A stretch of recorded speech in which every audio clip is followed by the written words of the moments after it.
Hello everyone, कैसे हैं आप सभी। उम्मीद करता हूँ सभी अच्छे होंगे। चलिए, जैसा कि हमने टेलीग्राम पे आप सभी से यहाँ पे पोल कराया था, उसमें से पोल में से 98% लोगों ने डिमांड करी थी कि हमें जो है मैनेजमेंट का जो सेक्शन है उसको लेकर के कंप्लीट वीडियो लेकर के आया जाए। यानी कि बात करें तो मैराथन सेशन की बात हो रही थी।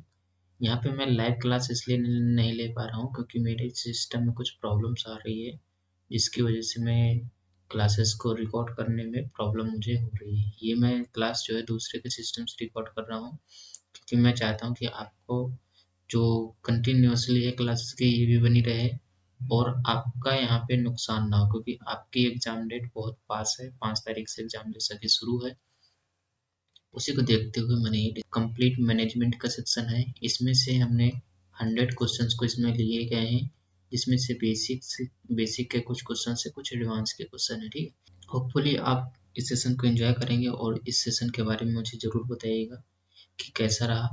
और सेशन में आगे से बढ़ने से पहले बता दो, सेशन की अगर आपको पीडीएफ चाहिए तो पीडीएफ के लिए आपको डिस्क्रिप्शन बॉक्स में टेलीग्राम का लिंक मिलेगा, उसको आप जा करके ज्वाइन कर सकते हैं। वहाँ आपको इसकी पीडीएफ ऑलरेडी मिल जाएगी। ठीक, आपको मोस्टली 12 से 13 घंटे के बाद पीडीएफ मिल जाती होगी। चलिए, उम्मीद करते हैं मैंने आपके अब तक के जितनी डिमांड्स हैं वो लगभग मैंने पूरी करने की कोशिश करी है। हम शुरू करेंगे अपने पहले क्वेश्चन से। कह रहा है कि विच of the following is not a function of management. यहाँ पे क्या कर रहा है, प्रबंधन का कार्य आपसे पूछ रहा है, यानी कि मैनेजमेंट का कार्य कौन सा नहीं है। तो यहाँ पे देखा जाए कि जो सहयोग होता है, हमारे सिलेबस में प्लानिंग भी दे रखा है, स्टॉपिंग भी दे रखा है, कार्य नहीं होता है, तो हमारा करेक्ट आंसर होगा ऑप्शन नंबर सी। ठीक है, बात करते हैं अगले क्वेश्चन में। कह रहा है मैनेजमेंट क्या है, प्रबंधन क्या है।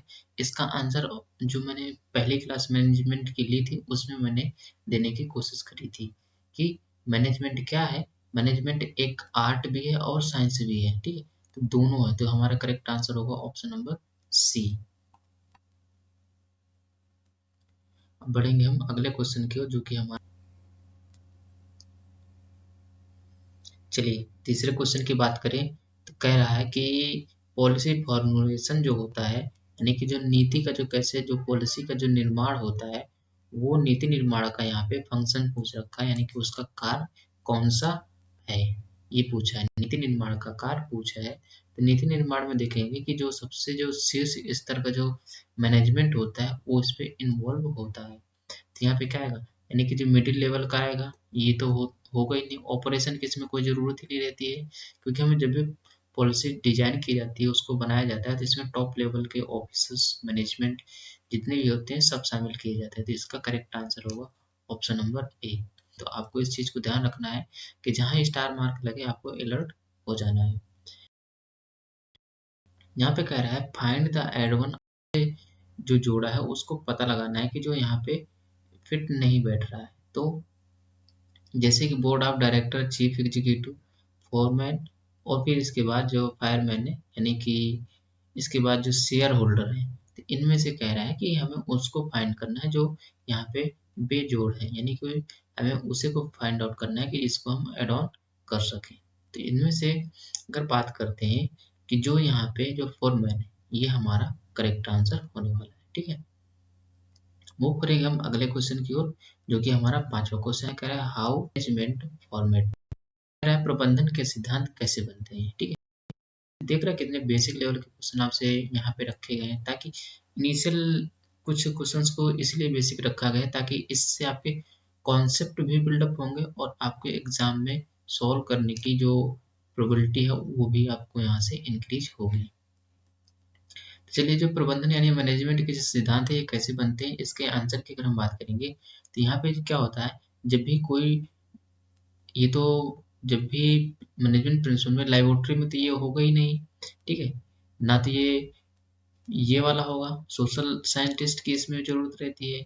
यहाँ पे क्या होगा, बाय एक्स, यहाँ पे जो मैनेजमेंट का जो एक्सपीरियंस होगा वो यहाँ पे ज़्यादा इंपॉर्टेंट होगा। तो करेक्ट आंसर होगा ऑप्शन नंबर बी।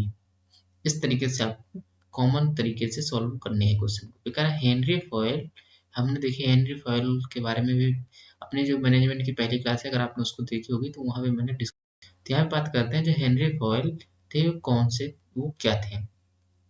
कुल मिलाकर के ये बात कही गई है। तो अगर हेनरी फॉयल की अगर हम बात करेंगे तो ये क्या है, ये एक जो है माइनिंग इंजीनियर थे, खनन इंजीनियर थे। और हेनरी फॉयल जैसे अब यहाँ पे कुछ क्वेश्चंस इस तरीके से रखे गए हैं, क्यों, इनका मैं आंसर यहीं पे देना चाहूंगा कि जैसे कि क्या होता है ना कि ये पूरा पेज है, ये पूरा पेज है, अब इसमें दो सेक्शन है, एक इधर इंग्लिश वाला एक इधर हिंदी वाला। तो ये क्या है कि हिंदी वाला सेक्शन का जो एरिया है ये ज्यादा कंटेंट स्पेस ज्यादा घेर रहा था, जिसकी वजह से कुछ आपको क्वेश्चंस की आ, जो लंबाई होगी चौड़ाई होगी या उनके जो फॉन्ट है वो भी छोटा मिलेगा। तो आप इसको मैनेज कर लीजिएगा आप अपने अकॉर्डिंग से, क्योंकि अगर हम उसको अगले नेक्स्ट पेज में करते थे ट्रांसफर तो फिर वो जो है पूरा फॉन्ट ही चेंज करना पड़ जाता था, प्रॉब्लम क्रिएट हो रही थी। इसकी वजह से ऐसा यहाँ पे डिसीजन ली गई। होपफुली आप इसको मैनेज करेंगे।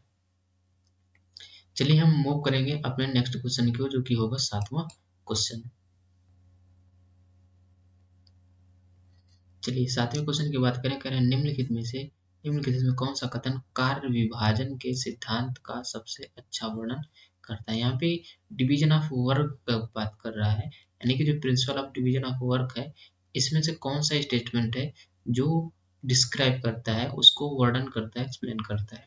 तो को देखना है आपको कि जैसे देखिए कि कार्य को छोटे छोटे कार्यों में बांट देना चाहिए, श्रम को विभाजित किया जाना चाहिए, संसाधनों को नौकरियों के बीच विभाजित किया जाना चाहिए, यह विशेषज्ञता की ओर ले जाता है।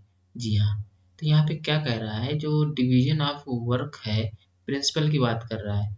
पे जो कार्य का जो विभाजन का जो सिद्धांत है, यहाँ पे देख रहे हैं, कार्य विभाजन के सिद्धांत का करता है, आपसे ये पूछा है। ठीक है, ये हमें एक जो है स्पेशलाइजेशन की तरफ ले जाता है। It deals to specialization, sorry यहाँ पे अगर प्रोनाउंसिएशन में कोई मिस्टेक हो रहा हो तो हमारा करेक्ट आंसर होगा ऑप्शन नंबर डी। चलिए 8वें क्वेश्चन की बात करें, कह रहा है which of the following is not a principle of management given by Taylor. यहाँ पे जो टेलर के द्वारा जो दिया गया सिद्धांत है उनमें से प्रबंधन का यानी कि जो मैनेजमेंट का जो सिद्धांत है कौन सा यहाँ पे नहीं है, आपसे ये पूछा है। चलिए देखते हैं साइन, ये तो उन्होंने तो इस पे कुछ है भी नहीं। कह रहा फंक्शन, यहाँ पे जो कार्यात्मक जो फॉर्मेनशिप है ये यहाँ पे इन्होंने कही थी, और ये जो है इसमें इंक्लूड नहीं होता है। जो मतलब टेलर का जो सिद्धांत है वो यहाँ पे इसकी बात नहीं करी थी, तो ये हमारा यहाँ पे करेक्ट आंसर हो जाएगा फंक्शन ऑफ फॉर्मेनशिप। ठीक है, तो ये इसका करेक्ट आंसर होगा। चलिए मूव करेंगे हम अगले क्वेश्चन की ओर, जो कि 9th नंबर का क्वेश्चन होगा।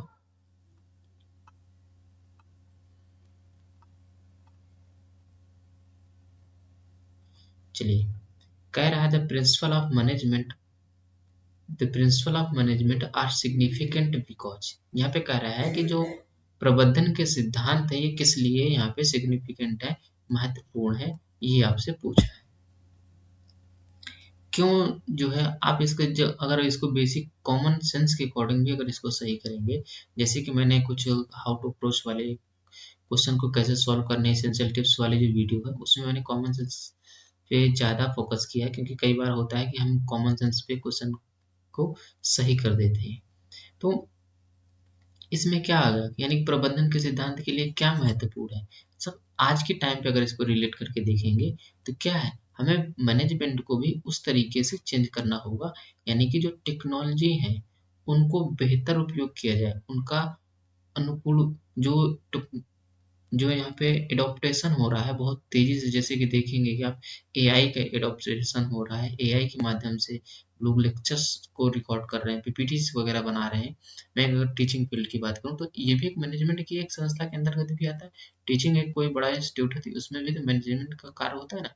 तो उसी तरीके से बदलती प्रौद्योगिकी का अनुकूल, यहाँ पे जो एडॉप्टेशन ऑफ चेंजिंग टेक्नोलॉजी है इसको यहाँ पे ये यहाँ पे ज़्यादा इंपॉर्टेंट हो जाता है। तो हमारा करेक्ट आंसर होगा ऑप्शन नंबर डी।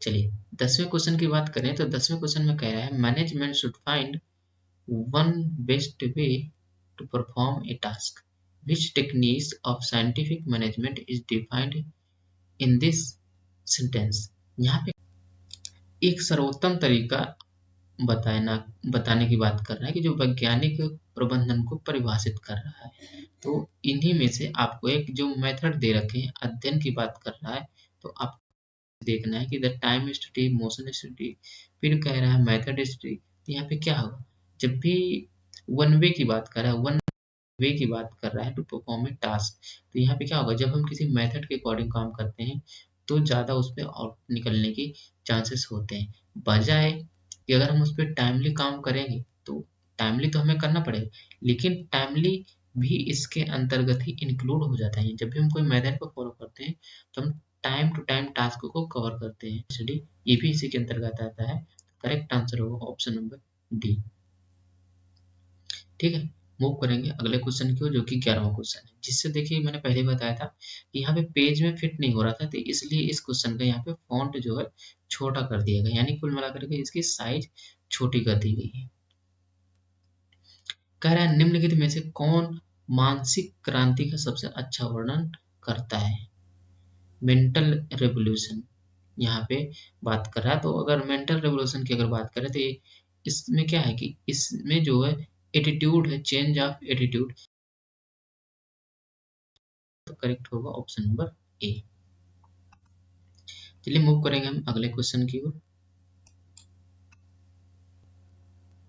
चलिए कह रहा है कि 12वें क्वेश्चन में कह रहा है निम्नलिखित प्रबंधन सिद्धांतों का पालन करें और उनमें से एक को चुने। फिर कह रहा है अपने जवाब पे जस्टिफाई भी करना है कि आपका आंसर यहाँ पे सपोर्ट करे आपके आंसर को। यहाँ पे टाइपिंग एरर है, वैसे ये जो सारा सेंटेंस है इसको यहाँ पे होना चाहिए था, हालांकि कोई बात नहीं, हम अपने क्वेश्चन पे फोकस करते हैं। कह रहा है कि observe the following management principle and pick the odd one out. यहाँ पे कह रहा है फिर जस्टिफाई योर आंसर। तो अगर इसके आंसर की हम बात करें कि जो इसमें क्या होता है कि जब भी हम देखेंगे कि जो मैक्सिमम आउटपुट की बात करेंगे तो यहाँ पे ज़्यादा हो हमें जो है बेनिफिट देता है। जैसे कि मैनेजमेंट प्रिंसिपल की हम बात करेंगे, कह रहा है ना कि निम्नलिखित सिद्धांतों का पालन करें और उनमें से एक को चुनें, आपके जवाब को औचित्य साबित करें, यानी कि जस्टिफाई भी करना चाहिए। तो हम किसी भी ऑर्गेनाइजेशन में अगर देखेंगे तो वहाँ पे मैक्सिमम आउटपुट की बात ज़्यादा करते हैं, तो ये हमारा करेक्ट आंसर होगा। 13वें क्वेश्चन में देखेंगे निम्नलिखित में से कौन सा प्रबंधन का कार्यात्मक क्षेत्र नहीं है। यहाँ पे फिर अगेन जो यहाँ पे मैनेजमेंट का जो फंक्शनल एरिया कौन सा यहाँ पे नहीं है, तो ये आपसे पूछ रखा है। तो मैनेजमेंट का जो फंक्शनल एरिया अगर नहीं है तो उसको देख कि जो टॉप जो मैनेजमेंट होते हैं तो वहाँ पे क्या होता है, जो प्रोडक्शन मैनेजमेंट भी होता है, यहाँ पे मार्केटिंग मैनेजमेंट, पर्सनल मैनेजमेंट भी होता है, लेकिन जो इंफॉर्मेशन होती है वो जो है नहीं इंक्लूड किया जाता है। तो ये क्या है, ये हमारा करेक्ट आंसर होगा ऑप्शन नंबर डी। ठीक है, 14वें क्वेश्चन की बात करें, कार्य निम्नलिखित में से कौन सा प्रबंधन के स्तरों में से नहीं है।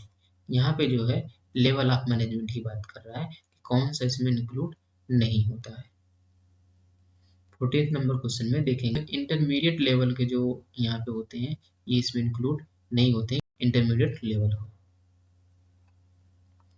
चलिए 15 नंबर क्वेश्चन की बात करेंगे तो कह रहा है प्रबंधन पर किस विद्वान की परिभाषा है। प्रबंधन औपचारिक रूप से संगठित समूहों के लोगों के माध्यम से है और उनके साथ काम करने की कला है।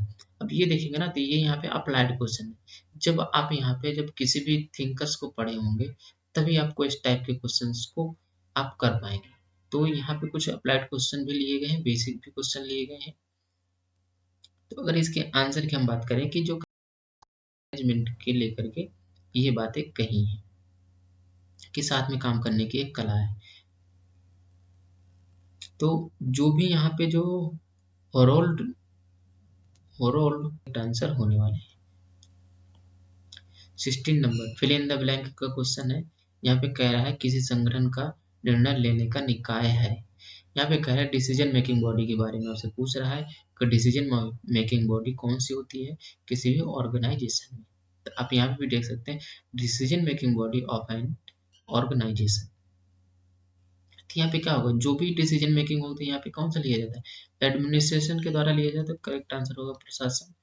तो इसका करेक्ट आंसर हो जाएगा ऑप्शन नंबर बी। हम मूव करेंगे अगले क्वेश्चन की ओर, जो कि हमारा 17वां क्वेश्चन होगा। सिद्धांतों की प्रकृति नहीं है।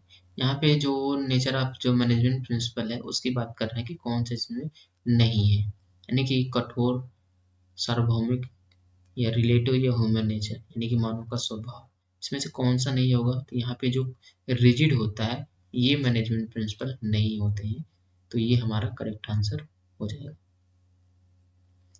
यहाँ पे कह रहा है कि प्रबंधन के आधुनिक सिद्धांत का जनक किसे कहा जाता है, ये बताइए। इसका आंसर मैंने शायद आपको पिछली क्लास में दिया था, वैसे हम इसमें भी बताएंगे कि इनका जो हेनरी फॉयल है इनको कहा जाता है। ठीक है, आधुनिक सिद्धांत का जनक, the father of modern theory of management, इन्हीं को भी जनरल मैनेजमेंट के नाम से भी जाना जाता है। तो इसको भी आप याद रखेंगे कि हेनरी फॉयल है। 19 नंबर क्वेश्चन में देखेंगे, कह रहा है निम्नलिखित में से कौन सा प्रबंधन सिद्धांत नहीं है। फिर अगेन यहाँ पे मैनेजमेंट प्रिंसिपल की बात कर रहा है कि कौन से यहाँ पे शामिल नहीं होता है। तो यहाँ पे ये क्वेश्चन को हम शायद कर चुके हैं, तो ये करेक्ट आंसर होगा 20 नंबर में कहें देखें तो कह रहा है निम्नलिखित में से कौन सा प्रबंधन का कार्य नहीं है। फिर अगेन यहाँ पे मैनेजमेंट से कह रहा है उनके ये क्या है, मैनेजमेंट प्रिंसिपल्स एंड प्रैक्टिसेस। तो क्या है, ये जो इस टाइप के कार्य नहीं है ना, इस टाइप के जो क्वेश्चन आ रहे हैं, वर्क नहीं है, तो ये क्या है, ये उनके प्रैक्टिसेस के क्वेश्चन है। बेसिक ये है लेकिन आपको बहुत कॉन्फिडेंस बूस्ट करेंगे आपको एग्जाम में। चलिए 20 की बात करेंगे, उसके जो है यहाँ पे लाभ कमाना नहीं है, ये प्रॉफिट अर्निंग नहीं है। चलिए 21 में देखें, कारण निम्नलिखित में से कौन सा प्रबंधन का सहायक कार्य नहीं है। सहायक कार्य नहीं यानी कि चलिए अगर इसका देखा जाए कि जो मोटिवेशन है उसे निर्णय लेना ये तो होता ही है, नव प्रवर्तन, इनोवेशन, संचार, कम्युनिकेशन ये भी होता है, यानी कि जो प्रेरणा है ये यहाँ पे नहीं होगा, मोटिवेशन। तो ये हमारा करेक्ट आंसर हो जाएगा ऑप्शन नंबर डी। चलिए मूव करेंगे अगले क्वेश्चन की ओर। चलिए कह रहा है 22वें क्वेश्चन की अगर बात करें तो कह रहा है वैज्ञानिक प्रबंधन के जनक के रूप में जाना जाता है। अगेन यहाँ पे साइंटिफिक मैनेजमेंट मैंने आपको पिछली क्लास में बताया था कि इन्हें कहा जाता है कि जो यहाँ पे FW जो टेलर है इनको यहाँ पे कहा जाता है कि जो है साइंटिफिक मैनेजमेंट के जनक। प्रबंधन की आवश्यकता क्यों है, जब भी हम बात करेंगे प्रबंधन की हमें जरूरत क्यों होती है, तो यहाँ पे बात करेंगे शीर्ष स्तर पर भी इसकी जरूरत होती है। ठीक है, मध्य स्तर पे यानी कि जो मिडिल लेवल पे भी, लोअर लेवल पे भी। तो यहाँ पे करेक्ट आंसर होगा ऑप्शन नंबर डी, यानी कि सभी स्तर पे मैनेजमेंट की जरूरत होती है। आप देखिए, आप अपने एग्जाम्पल से देख लीजिए, घर में अगर कोई छोटा सा भी फंक्शन अगर रख दिया जाए, जैसे मान लीजिए किसी की भी कोई भी आप एग्जाम्पल सोच करके देखिए, कोई भी छोटा सा फंक्शन रख दें, उसमें देखेंगे जितने भी फैमिली के मेंबर हैं सारे जो है उनका काम डिवाइड अगर कर दिया जाए तो इसका आउटपुट ज़्यादा निकलता है। और अगर यही एक व्यक्ति कुछ काम अलग कर रहा है, कोई अलग कर रहा है, तो क्या है, तो यहाँ ज़्यादा बढ़ जाते हैं। तो ये क्या है, छोटे से एरिया में मैनेजमेंट का एक एग्जाम्पल है। तो ये क्या है, निचले स्तर पे भी, मिडिल लेवल पे भी और शीर्ष स्तर पे, दोनों स्तर पे इसकी जरूरत होती है, यानी कि सभी स्तर पे इसकी जरूरत होती है। तो करेक्ट आंसर हमारा ऑप्शन नंबर डी होगा। चलिए मूव करेंगे अगले क्वेश्चन की ओर। 24वां क्वेश्चन की बात करें, करें शीर्ष प्रबंधन का संबंध है मैनेजमेंट है। ये यहाँ पे कंसर्न विथ आपसे पूछ रखा है कि जो टॉप मैनेजमेंट का कंसर्न है ये क्या होता है। इसमें अगर हम बात करें कि यहाँ पे जो सुझाव, तो यहाँ पे ये तो नहीं होता है टॉप मैनेजमेंट का सुझाव। टॉप मैनेजमेंट का काम होता है ऑर्डर दे देना, बस उसको इम्प्लीमेंट कोई दूसरा ही नीचे लेवल के लोग करते हैं। टॉप मैनेजमेंट की बात करें, सजेशन अपवर्ड, फिर आप लोग जो नीचे लोग होते हैं, नीचे के जो भी अधिकारी लोग होते हैं, वो टॉप मैनेजमेंट को सजेस्ट करते हैं कि ये चीज़ें इम्प्लीमेंट की जाए तो ऐसा आउटपुट निकल सकता है। तो ये तो केवल यहाँ पे डिसीजन मेकिंग बॉडी होती है जो भी टॉप मैनेजमेंट का होता है, तो ये तो नहीं होगा। कह रहे मेंटेनेंस, मेंटेनेंस की अगर बात करें कि जो संपर्क के लिए क्या होता है, जैसे अब कोई भी कंपनी का कोई भी प्रोडक्ट है, कोई अगर मान लीजिए कोई कंपनी फ़ोन बनाती है, आईफ़ोन ले लीजिए, तो उसके लिए जब भी कोई डील्स होती है, संपर्क अगर करना है, जैसे मान लीजिए फॉक्सकॉन है, वो भारत आया हो, तो उसका एक अलग से कोई ना कोई ऐसा मैनेजमेंट तो ज़रूर होगा ना कि यहाँ के भारत के सरकार के साथ जो है बातचीत करे। अब यहाँ कर वहाँ के डायरेक्ट सीईओ तो नहीं ऐसे बात किए होंगे ना, तो ये क्या हो, तो इसका मतलब ये भी नहीं इंक्लूड होगा। आउटसाइड द वर्ल्ड कह रहा है, ये कह रहा है जो ट्रांसमिटिंग ऑर्डर जो यहाँ पे होता है, यानी कि आदेशों को नीचे की ओर प्रेरित करना, ये इनका टॉप मैनेजमेंट का काम होता है, यानी कि इनका संबंध भी होता है। तो ये हमारा इसका करेक्ट आंसर हो जाएगा ऑप्शन नंबर सी। होप ये क्लियर हो गया होगा। बढ़ेंगे अगले क्वेश्चन की ओर।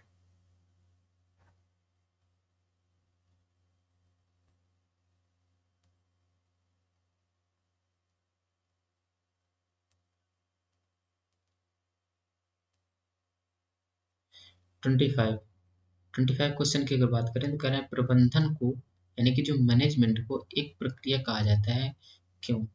यहाँ पे आप बात कर रहा है कि management is called a process. कह रहा है कि क्यों? क्योंकि इसमें जो होता है कि जो कार्रवाई की एक श्रृंखला शामिल होती है। देखना यहाँ पे टॉप पे कोई भी लीडर बैठा है, तो वहां से सारा जो है प्लान जो है एग्जीक्यूट होते हुए तब ये फाइनल प्रोडक्ट जो है मार्केट में इंक्लूड होता है, तब मार्केट में ये रन करता है। तो क्या टॉप यहाँ पे क्या एक श्रृंखला देखने को मिलेगी, सीरीज देखने को मिलती है। तो यहाँ पे ये हमारा करेक्ट आंसर होगा ऑप्शन नंबर सी। अगेन यहाँ पे कह रहा है प्रशासन यानी एडमिनिस्ट्रेशन क्या है, ये इसकी बात कर रहा है। 26 नंबर क्वेश्चन की बात करें तो 26 क्या है, एडमिनिस्ट्रेशन का काम, मैंने पिछले क्वेश्चन में मैंने डिस्कस किया है कि उसका काम होता है नीति को निर्माण करना। फिर अगेन कह रहा है मैनेजमेंट क्या है, अगले क्वेश्चन में देखेंगे कि जो मैनेजमेंट क्या है ये आपसे पूछ रखा है। मैनेजमेंट कह रहा है management is a tangible, intangible, ये आपसे कह रहा है ऑल ऑफ दी एबव, यानी कि काल्पनिक, ये आपसे इस ऑप्शन में दे रखा है। तो मैनेजमेंट क्या है, मैनेजमेंट जो है इंटेंजिबल है, तो ये हमारा करेक्ट आंसर हो जाएगा ऑप्शन नंबर बी, यानी कि अमूर्त। बढ़ेंगे अगले क्वेश्चन की ओर जो कि 28वां नंबर का क्वेश्चन होगा।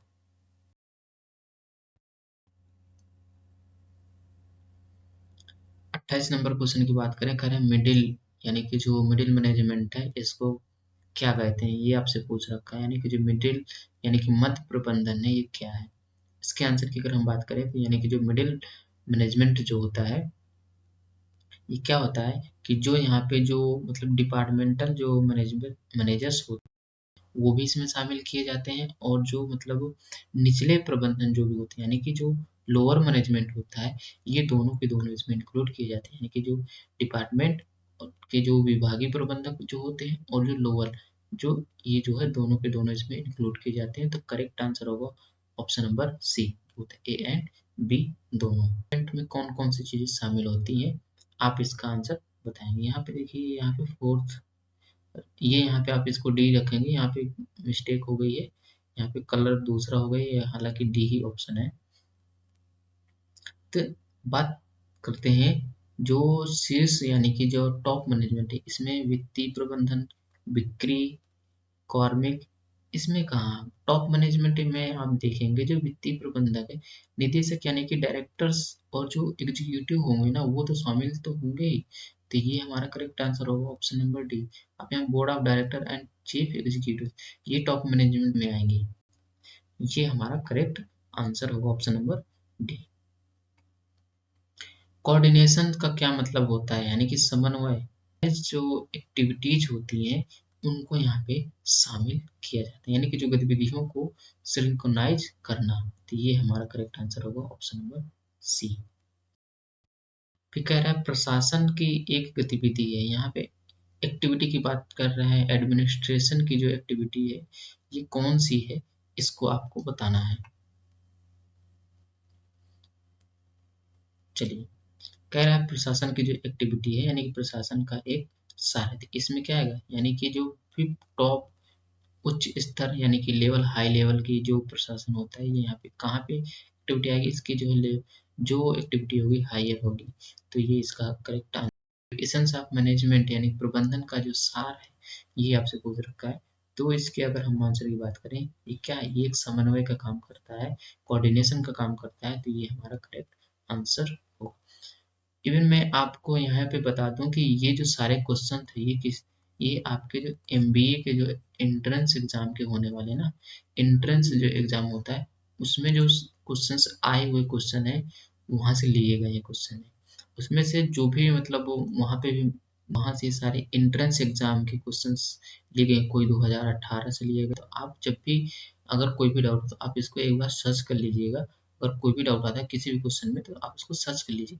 लेकिन इसके साथ साथ जो भी संस्था है, जो भी एंट्रेंस एग्जाम ली, किसी पर्टिकुलर जो भी वेबसाइट से अगर आप मुझे बताएंगे कि सर इसका आंसर ये है, तो मुझे उसका बिलीव नहीं है, क्योंकि वो किस माइंडसेट से हो सकता है मिस्टेक हो गई हो, तो इसकी रिस्पॉन्सिबिलिटी कौन लेगा, तो एक बार इसको क्रॉस चेक करना हो तो थोड़ा आप अच्छे वेबसाइट पे जिस पे आपको ट्रस्ट हो उस पर करिएगा।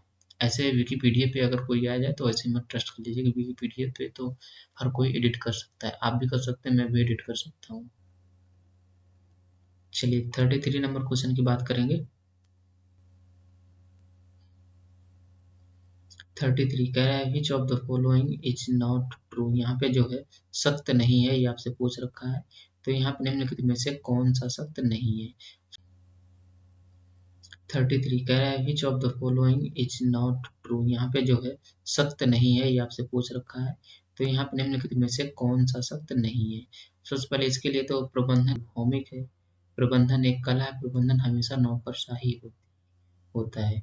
तो अगर इसकी बात किया जाए कि आप इसमें से बताइए कि कौन सा सत्य नहीं है, इसका आंसर आप मुझे कमेंट बॉक्स में यहाँ पे देंगे, क्योंकि ये अप्लाइड पोर्शन है, एज वेल एज ये आपके कॉन्सेप्चुअल को भी यहाँ पे क्लियर करेगा, तो इसका आंसर आप मुझे कमेंट बॉक्स में देंगे।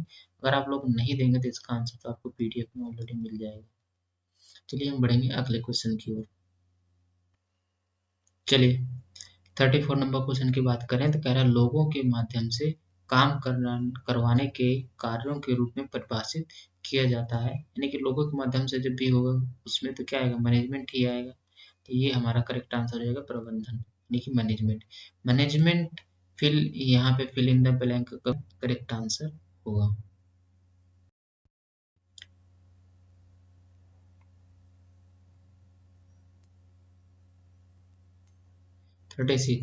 36 नंबर क्वेश्चन की बात करें तो 36 में कह रहे हैं प्रबंधन एक कार्य है, प्रबंधन क्या है, सॉरी यहाँ पे प्रशासन यानी एडमिनिस्ट्रेशन एक कार्य है, एडमिनिस्ट्रेशन ये जो है मैनेजमेंट का एक कार्य है। ठीक है, पदानुक्रम यानी कि हायरार्की की बात कर रहा है, पदानुक्रम का यहाँ पे क्या तात्पर्य आपसे पूछा गया है। यहाँ पे क्या है, एक निश्चित रैंकिंग का क्रम होगा ना, जब भी हायरार्की की बात करेंगे तो कोई ना कोई जो भी टॉप लेवल से लेकर के लोअर तक जो भी होंगे तो उनकी एक रैंक होती है, जैसे कि आप यूपीएससी में देखेंगे फर्स्ट सेकंड थर्ड इस तरीके से, ठीक है, एक निश्चित। 38 की बात करें, टेलर का जो मुख्य उद्देश्य था, यानी कि जो मैंने बताया ना साइंटिफिक मैनेजमेंट के जो फादर हैं उन्हें टेलर को कहा जाता है, तो उनका जो मुख्य उद्देश्य है, अभी अगेन आप यहाँ पे देखेंगे थियोरेटिकल क्वेश्चन है, अगर आपने टेलर को नहीं पढ़ा होगा तो आप इस क्वेश्चन को नहीं सॉल्व कर पाएंगे। तो इसके हम आंसर की अगर हम बात करें जो 38 का होगा वो क्या है, वो उत्पादकता में सुधार की बात करते हैं, यानी कि जो प्रोडक्टिविटी है उनको जो है इम्प्रूव करने की बात करते हैं, तो ये हमारा करेक्ट आंसर होगा ऑप्शन नंबर बी। ठीक है, अब मूव करेंगे हम अगले क्वेश्चन की ओर जो कि 39 नंबर का क्वेश्चन होगा। कह रहा है मेथड थी, मेथड को देखिए यहाँ पे विधि विधि अध्ययन है, यानी विधि का मतलब होता है कानून, लॉ आ जाएगा, तो यानी विधि अध्ययन है, तो इसका आंसर हिंदी में जस्ट ही अपोजिट हो जाता है, इसलिए इंग्लिश और हिंदी दोनों में रखा गया। तो यहाँ पे मेथड को स्टडी, मेथड की जो स्टडी है वो क्या है, बताइए इसका आंसर। इसके आंसर की अगर हम बात करेंगे यानी कि 39 नंबर क्वेश्चन की, तो ये क्या है, ये उत्पादन प्रक्रिया का प्रारंभिक यहाँ पे क्या है, सर्वे है, ये हमारा करेक्ट होगा। हेनरी फॉयल की बात आ रही है। हेनरी फॉयल प्रसिद्ध है, बताइए क्यों प्रसिद्ध है? इसका आंसर आप मुझे आसानी से बता सकते हैं अगर आप चाहें। वैज्ञानिक प्रबंधन के जनक के रूप में। इसका आंसर तो मैं ऑलरेडी आपको दे ही चुका हूँ। तो ये यहाँ पे क्या है, वैज्ञानिक प्रबंधन के जनक के रूप में इन्हें जाना जाता है, इसलिए इनको प्रसिद्धि मिली हुई है। चलिए 41 में कह रहे हैं आदेश, आदेश यानी कि जो भी यूनिटी ऑफ कमांड। तो अगर इसकी बात करें तो इस पे देखा जाए कि जो 41 नंबर का क्वेश्चन है, इसमें देखेंगे जो भी एक और केवल एक वरिष्ठ के प्रति जो जवाबदेह होना होता है ना, यानी कि जो अकाउंटेबिलिटी जो अपने से सुपीरियर के प्रति जो होती है, वो यहाँ पे करेक्ट आंसर होगा। आदेश जब भी देखिए नीचे वाला तो आदेश कोई भी लोअर अधिकारी है तो वो जो है ऊपर को तो आदेश दे नहीं सकते ना, जो भी टॉप लेवल का है वो यहाँ पे अधिकारी जो है आदेश दे सकता है। तो क्या ये इसके लिए क्या है, जवाबदेह है। ये अगेन इससे क्रॉस क्वेश्चन पूछ सकता है कि मैंने आपको ये काम दिया, आपने किया कि नहीं किया। तो ये रिस्पॉन्सिबल है, इस काम को करने के लिए जवाबदेह है।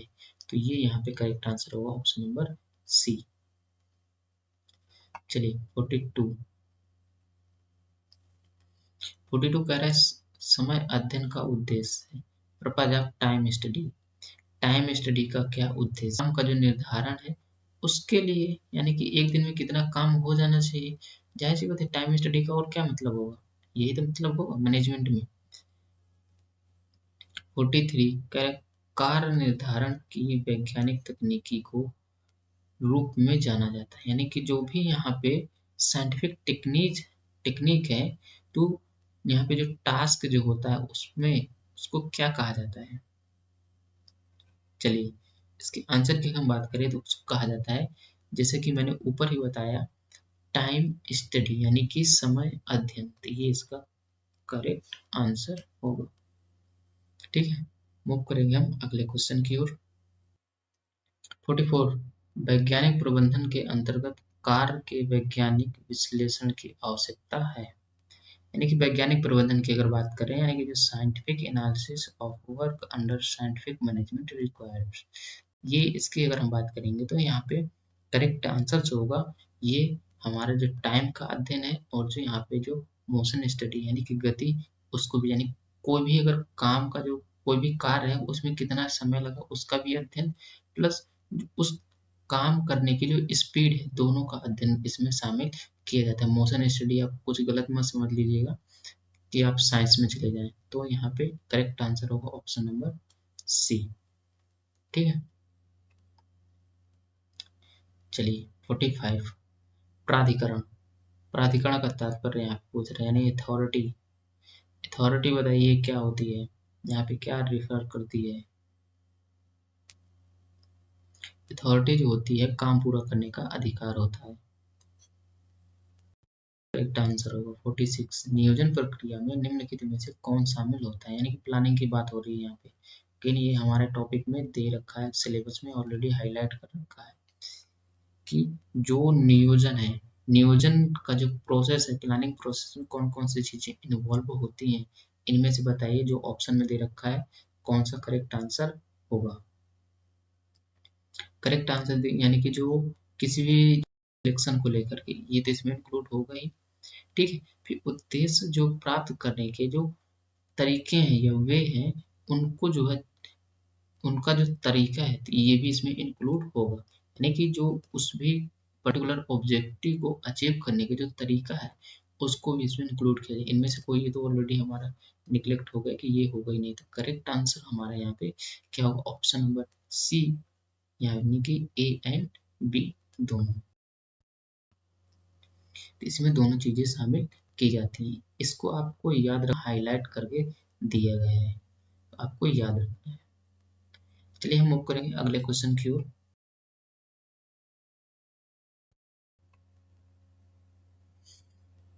चलिए निम्नलिखित में से कौन सी एकल उपयोग योजना है, सिंगल यूज प्लान की बात कर रहा है। मैनेजमेंट में सिंगल यूज प्लान भी यूज किया जाता है। तो यहाँ पे क्या है, बजट। सिंपल सी बात है, बजट ही तो है। यहाँ पे ए ऑप्शन होगा।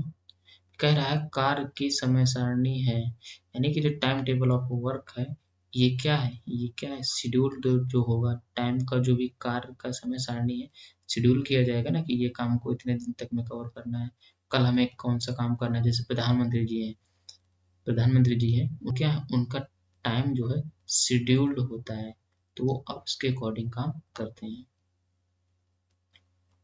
ठीक है, तो ये हमारा करेक्ट। मूव करेंगे हम अगले क्वेश्चन की ओर, जो कि हमारा 49th नंबर का क्वेश्चन होगा।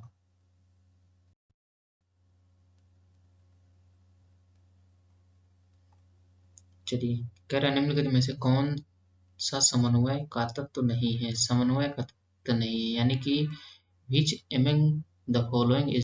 यहाँ पे कोऑर्डिनेशन की बात कर रहे हैं, यहाँ पे डायरेक्टिंग जो आएगा, डायरेक्शन जो होता है यही हो। विषम का पता लगाएं, यानी कि फिर से यहाँ पे कह रहा है find the odd one out. इसमें बात करेंगे लक्ष्य, गोल्स, ऑब्जेक्टिव, पॉलिसीज। हालांकि ये इस टाइप का क्वेश्चन हम कर चुके हैं। अगेन यहाँ पे होगा प्रेरणा, क्योंकि जब भी हम ऑर्गेनाइजेशन में देखेंगे तो ये सारी चीजें तो इन्वॉल्व होती ही है। पुलिस भी इन्वॉल्व होती है, भी अगर मैटर हो गया तो पुलिस वहाँ पे आती है उस मैटर को सॉल्व करने के लिए, वगैरह वगैरह सारी चीजें होती हैं। जैसे कि आप पुलिस यहाँ पे कैसे एग्जाम्पल के तौर पे गवर्नमेंट एज ए मैनेजमेंट काम करती है। ठीक है, तो आप गवर्नमेंट के एग्जाम्पल से इसको समझ सकते हैं। चलिए, बजट। बजट एक यंत्र है, बताइए, इंस्ट्रूमेंट है, किस चीज का इंस्ट्रूमेंट है, योजना और नियंत्रण दोनों। इसमें क्या है, प्लान भी गवर्नमेंट, जैसे मान लीजिए हर साल भारत सरकार 1 फरवरी को यहाँ पे बजट पेश करती है, तो क्या है, अगले नेक्स्ट ईयर का प्लान होता है कि ये चीजें हम यहाँ यहाँ खर्च करेंगे। और उसके साथ साथ नियंत्रण भी उसमें इंक्लूड होता है कि हम जो भी इतने टैक्सेस हैं, इसकी ड्यूटीज को बढ़ा रहे हैं, सब्सिडीज को दे रहे हैं, तो ये भी उसमें इंक्लूड होता है। प्लस जो भी उसमें जो पॉलिसीज जो होती हैं, वो कैसे कैसे इम्प्लीमेंट करनी है, उसका भी विवरण होता है। तो एक तरीके से क्या, इसमें जो कंट्रोलिंग है वो भी इंक्लूड होती है। ठीक है, बात करेंगे 52 नंबर क्वेश्चन की। कह रहा है कि एक कार्यवाही का संचालन बताएं, संचालन, कंडक्टिंग ऑफ एक्शन की बात कर रहा है। चलिए, इसके आंसर की अगर हम बात करेंगे तो यहाँ पे जो नीति है, ये इसका आंसर करेक्ट। 53 नंबर क्वेश्चन की बात करें तो कह रहा है कि वह उद्देश्य के लिए संगठन की स्थापना और संचालन किया जाता है, क्या कहलाता है, ये आपसे पूछा गया है। उसको क्या कहेंगे, उद्देश्य तो कहेंगे, ऑब्जेक्टिव जो भी होगा। चलिए, बढ़ेंगे हम अगले क्वेश्चन की ओर। चलिए, 40 यहाँ पे 54 क्वेश्चन की बात करें। कह रहे हैं नियोजन, यानी कि जो प्लानिंग का जो प्रोसेस है, प्लानिंग प्रोसेस बिगिंस विथ, यानी कि प्रक्रिया आरंभ होती है। प्लानिंग प्रोसेस जो होता है वो कहाँ से आरंभ होती है, इसकी बात करें तो वो ये होगा जब भी कोई हम किसी भी उद्देश्य यानी कि ऑब्जेक्टिव को सेट कर रहे हो, निर्धारित कर रहे हो, वहां से इसकी प्लानिंग शुरू होती है। तो करेक्ट आंसर होगा ऑप्शन नंबर ए। चलिए, 55, यह प्रबंधन का एक कार्य है कि विभिन्न इकाइयों की गतिविधियों को एकीकृत करने की प्रक्रिया को संदर्भित करता है। अगेन अप्लाइड क्वेश्चन है, जैसे मैंने पहले बताया था। इसको आप कॉमन सेंस पे भी कर सकते हैं, तो लेकिन इसका आंसर अगर देखें तो जो संगठन है प्लस इकाई की बात कर रहे हैं, फिर एकीकृत भी हो, प्रक्रिया को जो शामिल करते हैं, पूरी गतिविधियां जो भी है, इकाई की गतिविधि है, ये सारे कुछ ठीक है, यानी कि जो है कोऑर्डिनेट कर रहा है, यानी कि कुल मिलाकर के कोऑर्डिनेशन यानी समन्वय। तो करेक्ट आंसर होगा ऑप्शन नंबर सी। चलिए, बढ़ेंगे अगले क्वेश्चन की ओर। चलिए, योजना, हालांकि हम क्वेश्चन पे फोकस करते हैं, कह रहे योजना क्या है, यानी कि प्लानिंग। प्लानिंग की अगर हम बात करें फिजिक्स, तो यानी कि जो भी हम आगे के यानी फ्यूचर की ओर देखेंगे, प्लस पीछे की ओर जो हमारे जो बैकलॉग्स हैं, बैकवर्ड जो होते हैं, उसमें से क्या, उनमें से चीज़ों को सुधारते हुए आगे की ओर देखें, यानी कि इसमें दोनों चीजें इन्वॉल्व होंगी, तो करेक्ट आंसर होगा ऑप्शन नंबर सी, बोथ। ठीक है, कह रहा है उद्देश्य का जो प्रबंधन है, उद्देश्य द्वारा प्रबंधन की बात कर रहा है। इसके आंसर की अगर हम बात करें तो यहाँ पे क्या होगा, लक्ष्य उन्मुख जो होगा, यानी कि गोल ओरिएंटेशन, ये हमारा करेक्ट आंसर होगा, गोल ओरिएंटेड। MBO, ये क्या है, MBO क्या है बताइए, का पूर्ण रूप, फुल फॉर्म पूछ रखा है, इतना बेसिक क्वेश्चन कौन पूछेगा। आई थिंक हम स्टार मार्क कर देते हैं, शायद पूछ भी लिया तो नहीं पता है, तुक्का तो लगा के नहीं आ सकते, नेगेटिव मार्किंग है। तो यहाँ पे क्या है, यहाँ पे जो मैनेजमेंट के जो ऑब्जेक्टिव है, इसको आपको याद रखना है, तो मैनेजमेंट बाय ऑब्जेक्टिव्स, उद्देश्यों के द्वारा प्रबंधित, ये हमारा करेक्ट आंसर होगा। चलिए बढ़ेंगे हम अगले क्वेश्चन की ओर।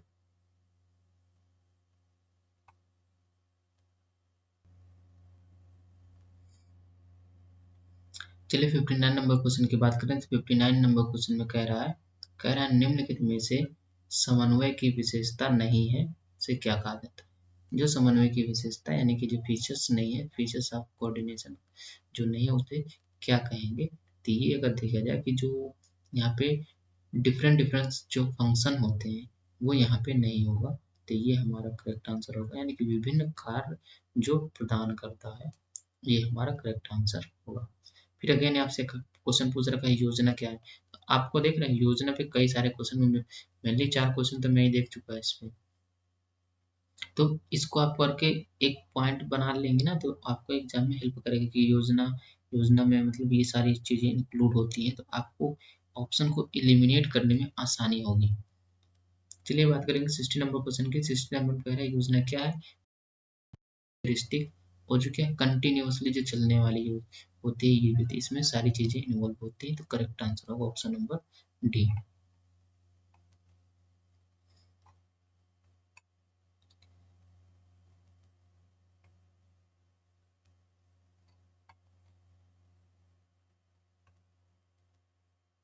चलिए नियोजन, प्लानिंग, अगेन प्लानिंग से क्वेश्चन कह रहा है प्लानिंग में शामिल है, फिर से प्लानिंग, कितना प्लानिंग कह रहा है, भविष्य की कार्रवाई, पिछले प्रदर्शन की कार्रवाई, नीतियों का विश्लेषण, या ये सभी, यानी कि जो प्लानिंग में इन्वॉल्व होगा, यानी कि फ्यूचरिस्टिक की बात करेंगे ना, फ्यूचर नियोजन प्रदान करता है, यानी कि प्लानिंग जो है क्या क्या प्रोवाइड करता है।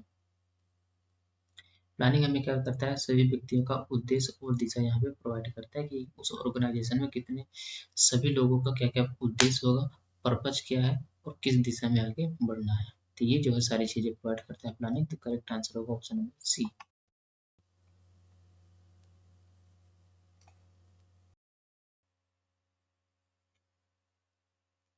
चलिए 63, जो ऑपरेशनल जो होता है, यानी कि प्रचलनात्मक जो योजना का कार्य है, ये क्या कहा जाता है, पर किया जाता है बताइए इसको, यहाँ पे जो अंडरटेकन है इसमें क्या आएगा, टॉप लेवल, निचला, मध्य या सभी। तो अगर इसमें हम आंसर की बात करेंगे, जो ऑपरेशनल प्लानिंग जो होती है, इसमें जो है चीजें का कौन सा जो है लेवल इसमें शामिल होता है, तो इसमें आएगा जो यहाँ पे जो मिडिल यानी कि जो लोअर वाला जो होता है, ये इसमें शामिल होता है, तो ये यहाँ पे निचला स्तर हमारा करेक्ट आंसर होगा, लोअर। ठीक है, भी कोई कार्रवाई अगर हम करेंगे तो उसके लिए क्या है, जो भी हमारी पॉलिसी होगी वही तो आएगी, पहले हम पॉलिसी मेकिंग करेंगे, फिर योजना बना करके पॉलिसी को इम्प्लीमेंट करते हैं, तो यही तो आएगा जब भी हम कोई कार्रवाई करते हैं, तो हमारी क्या है पॉलिसीज, नीतियाँ, तो 64 का होगा ऑप्शन नंबर सी।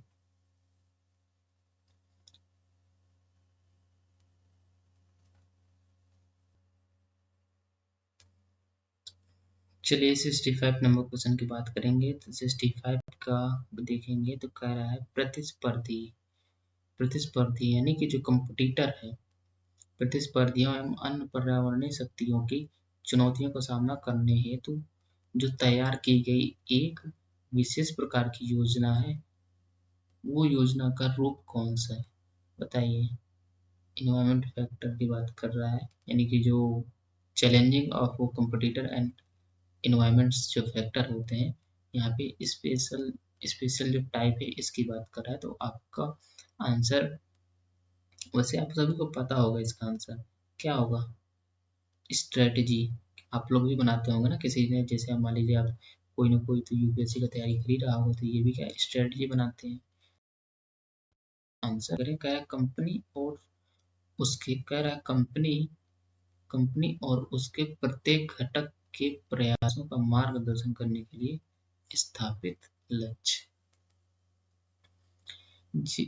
जब भी कोई कंपनी अगर कोई गोल को अचीव करने के लिए कुछ भी एफर्ट वगैरह करती है, तो उसमें से बताना है आपको कि कौन से प्रयास गाइड करते हैं उन एफर्ट को बताना है। 66 आंसर हमारा ऑब्जेक्टिव ही होगा, क्योंकि जब भी हम कोई भी अपने ऑब्जेक्टिव की तरफ बढ़ेंगे तो हम क्या स्ट्रेटजी बनाएंगे, स्ट्रेटजी के साथ अपना पूरा प्लानिंग के साथ आगे बढ़ेंगे। तो इसी तरीके से कंपनी भी काम करती है। 67 परिणाम द्वारा प्रबंधन के नाम से भी जाना जाता है, यानी कि परिणाम, यानी कि is also known as management by result. ये क्या होगा इसके आंसर, ये मुझे क्वेश्चन यहाँ पे थोड़ा समझ कम आया। परिणाम द्वारा प्रबंधन के नाम से जाना जाता है, अधीनस्थ देश कला योजना, यानी कि management subordinate objective by art. चलिए, यानी कि जो ऑब्जेक्टिव होगा उसका जो रिजल्ट वो डिसाइड करता है ना, तो ये करेक्ट आंसर होगा ऑप्शन नंबर बी। हम इसको यहाँ पे स्टार मार्क नहीं करेंगे, यहाँ पे क्वेश्चन मार्क करेंगे। इसको आप लोग एक बार क्रॉस चेक कर लीजिएगा। ठीक है, हम बढ़ेंगे अगले क्वेश्चन की ओर। कह रहा है समन्वय से तात्पर्य संगठन के व्यवहार एवं संबंधों के व्यवहार और जो उनके रिलेशन को यहाँ पे बताता है। ठीक है, तो इसके हम आंसर की अगर हम बात करेंगे तो यहाँ पे आंसर होगा जो प्रक्रियात्मक, ये हमारा इसका करेक्ट आंसर होगा।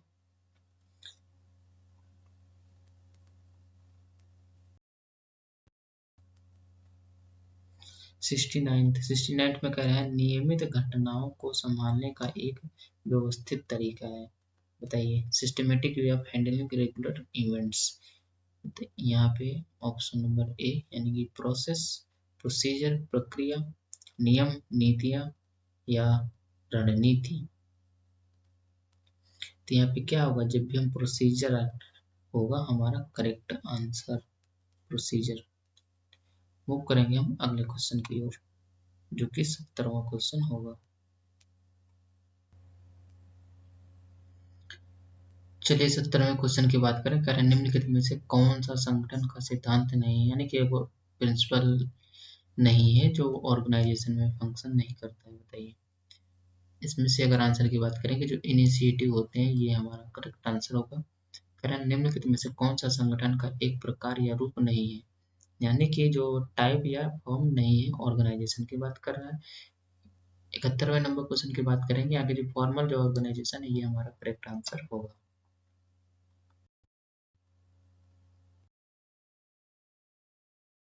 संगठन सीधे महाप्रबंधक के अधीन कार्य नहीं करेगा, बताइए।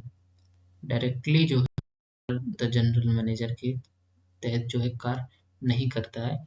इसका आंसर बताइए फटाफट। तो इसके आंसर की अगर हम बात करेंगे तो यहाँ पे जो फोरमैन है, इसका मैं ऑलरेडी आपको क्वेश्चन का आंसर पहले भी बता चुका हूँ। तो यहाँ पे करेक्ट आंसर होगा ऑप्शन नंबर बी।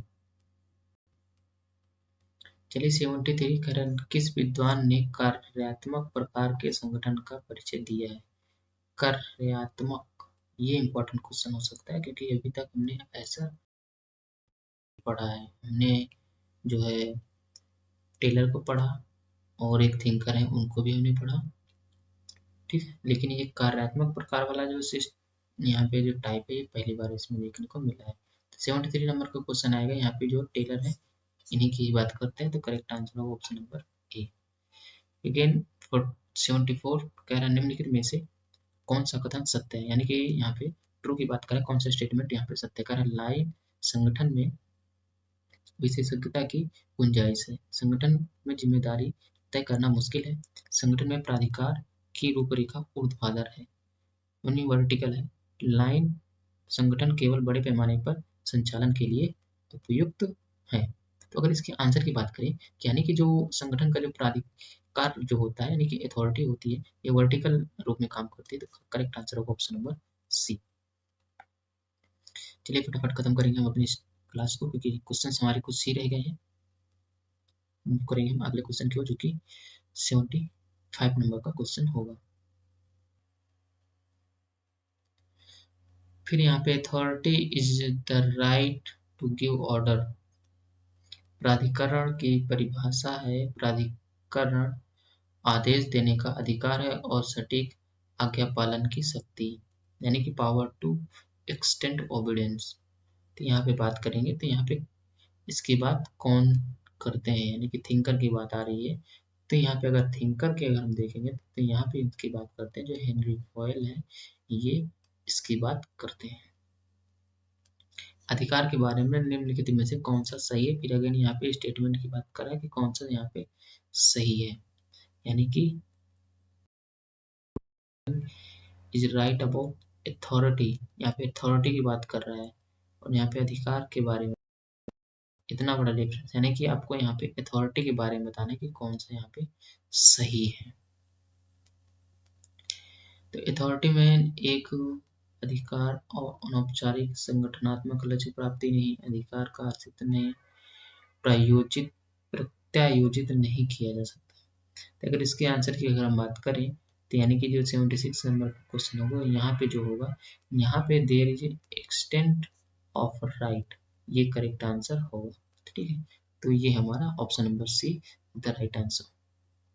निम्नलिखित में से कौन जवाबदेही की विशेषता नहीं है। जवाबदेही की विशेषता नहीं है। यहाँ पे 3 ऑप्शन दे रखे हैं, यहाँ पे 4 है। कोई बात नहीं, हम इसमें इंग्लिश में देख लेते हैं। मिस टाइपिंग कई बार हो जाता है।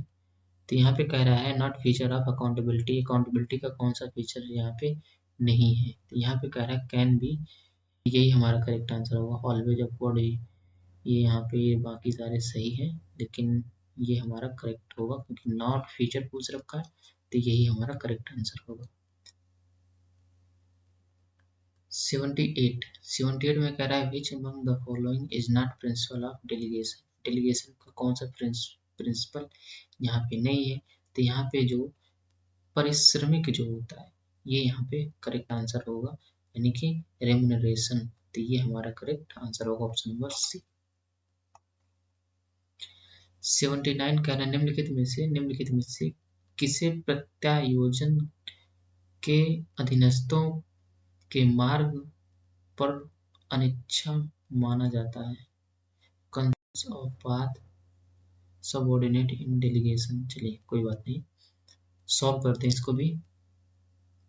79 का जो यहाँ पे फेयर ऑफ जो क्रिटिसिज्म है, यही हमारा करेक्ट आंसर होगा, यानी कि जो क्रिटिसिज्म के प्रति जो डर होता है, ये तो हमारा करेक्ट आंसर होगा ऑप्शन नंबर बी।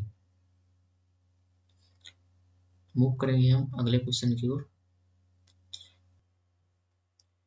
कह रहा है निम्नलिखित में से कौन केंद्रीकरण का निर्धारण करने वाला कारक है, यानी कि सेंट्रलाइजेशन की बात कर रहा है। फैक्टर डिटरमाइनिंग सेंट्रलाइजेशन की यहाँ पे बात कर रहा है, कौन सा कारक है जो जिम्मेदार है। तो यहाँ पे जो एकीकरण है, इंटीग्रेशन, यही हमारा करेक्ट आंसर होगा ऑप्शन नंबर ए। फिर कह रहा है आयोजन, ऑर्गेनाइजिंग क्या है बताइए। ये इसके आंसर की अगर हम बात करें कि जो ऑर्गेनाइजिंग जो होगा, यानी कि 81 नंबर क्वेश्चन की बात करें, तो इसका करेक्ट आंसर सभी प्रकार की समस्याओं का एक उपयोग, सटीक पूर्वानुमान, ये सभी ये नहीं हो सकता है, ये सभी ये तो होते ही नहीं है। तो करेक्ट आंसर होगा ऑप्शन नंबर सी, यानी कि इनमें से कोई नहीं।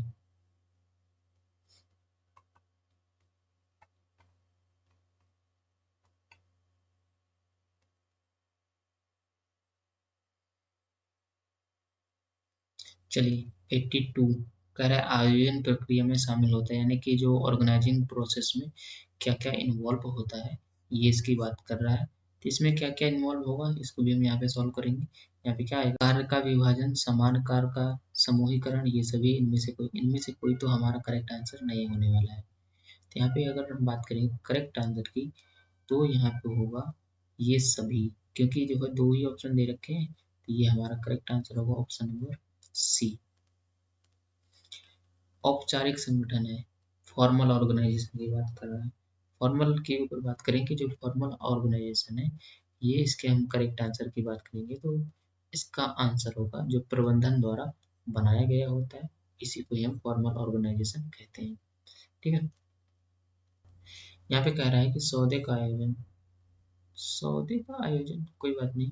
ऑर्गेनाइजिंग जो यहाँ पे जो डील करती है, क्या क्या यहाँ पे डील करती है, तो 84 नंबर आंसर की अगर बात करें कि जो यहाँ पे जो डिवीजन ऑफ वर्क है, ये मैंने आपको शायद स्टार्टिंग में ही समझाया था, तो ये हमारा करेक्ट आंसर हो जाएगा कार्य का विभाजन।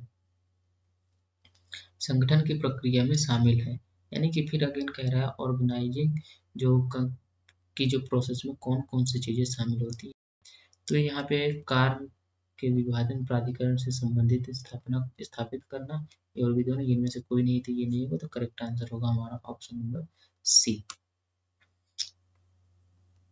मूव करेंगे हम अगले क्वेश्चन की ओर।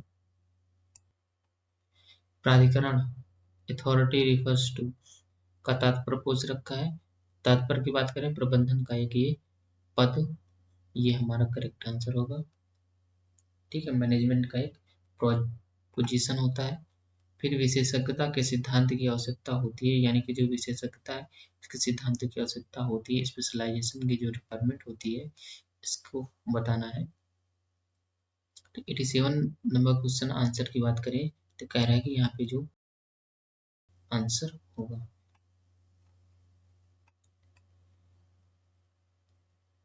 88।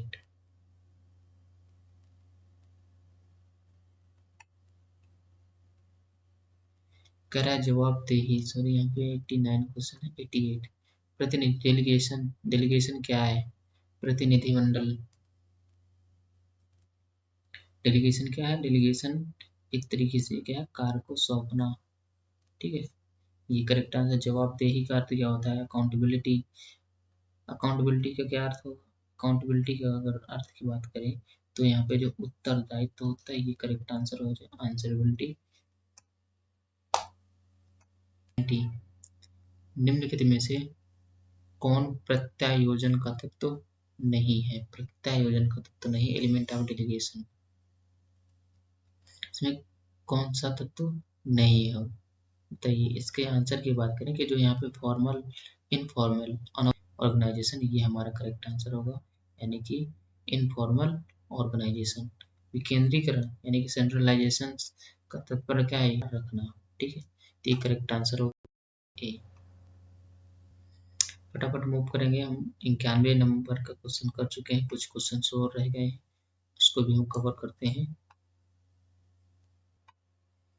92 92 कर प्रबंधन की अवधि को संदर्भित करता है, यानी कि जो span of management refers to, इसकी बात कर रहा है। तो अगर हम इसके आंसर की बात करेंगे, क्योंकि हम फटाफट आंसर की बात करते हुए खत्म करते हैं सेशन को, तो हम इसके आंसर की बात करेंगे तो इसका करेक्ट आंसर होगा किसी वरिष्ठ के अधीन अधीनस्थों की संख्या, यानी कि number of subordinate under A superior, तो ये हमारा करेक्ट आंसर हो जाएगा।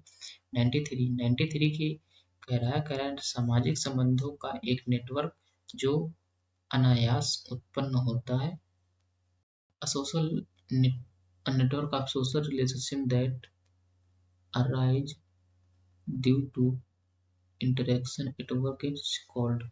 इसके अगर हम आंसर की बात करेंगे तो इसका आंसर जो होने वाला है यहाँ पे फॉर्मल संगठन है, ये करेक्ट आंसर होगा ऑप्शन नंबर बी।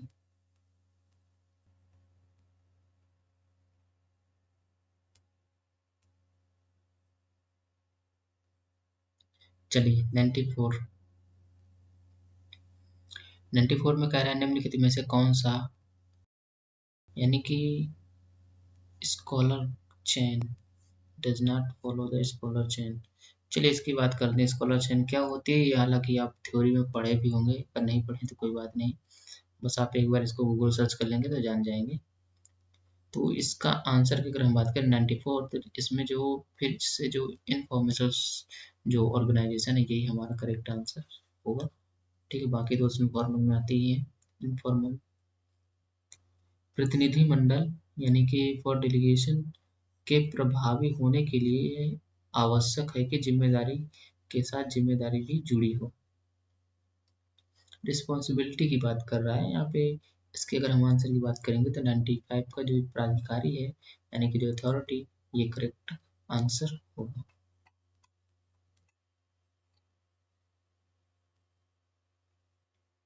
संगठन का वह रूप जो अफवाहों को जन्म देने के लिए जाना जाता है क्या कहलाता है, बताइए। इसके आंसर की अगर हम बात करें, शारीरिक संगठन, इनफॉर्मल ऑर्गेनाइजेशन। तो यहाँ पे इनफॉर्मल ऑर्गेनाइजेशन के काफी सारे क्वेश्चंस देखने को मिल रहे हैं लास्ट में। चलिए मूव करेंगे हम अगले पेज पे, जो कि हमारा 97 नंबर का क्वेश्चन होगा।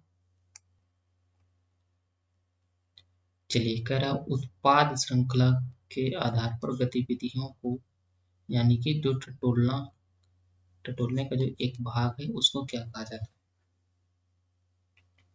चलिए, इसकी अगर हम आंसर की बात करेंगे तो यहाँ पे जो भी उसके जो उत्पाद यानी कि जो प्रोडक्शन से रिलेटेड जो प्रोडक्ट से रिलेटेड जो एक्टिविटीज जो होती हैं उसको क्या कहा जाएगा, डिविजनल जो ऑर्गेनाइजेशन है यानी कि संभागीय ऑर्गेनाइजेशन। ठीक है, किए जाने वाले टटोलना तथा उन्हें आवंटित करना विभिन्न विभागों का है। बताइए, इसके अगर हम आंसर की बात करेंगे, जो 98 नंबर का क्वेश्चन है, इसके आंसर में आएगा जो आयोजन यानी कि जो ऑर्गेनाइजिंग है, ये हमारा करेक्ट आंसर होगा। चलिए, 99 अब विषम ज्ञात करें यानी कि find out the odd one. इसमें फिर से उस फर्स्ट टाइप का जो क्वेश्चन था जो हमने किए थे 99 का, तो इसमें क्या आएगा, जो सामाजिक संपर्क है ये इसमें जो है करेक्ट आंसर होगा। आज्ञाकारी को आदेश और शक्ति देने का अधिकार है। बताइए, इसका आंसर क्या होगा। मैं बता दूं या आप इसका आंसर कमेंट बॉक्स में देंगे।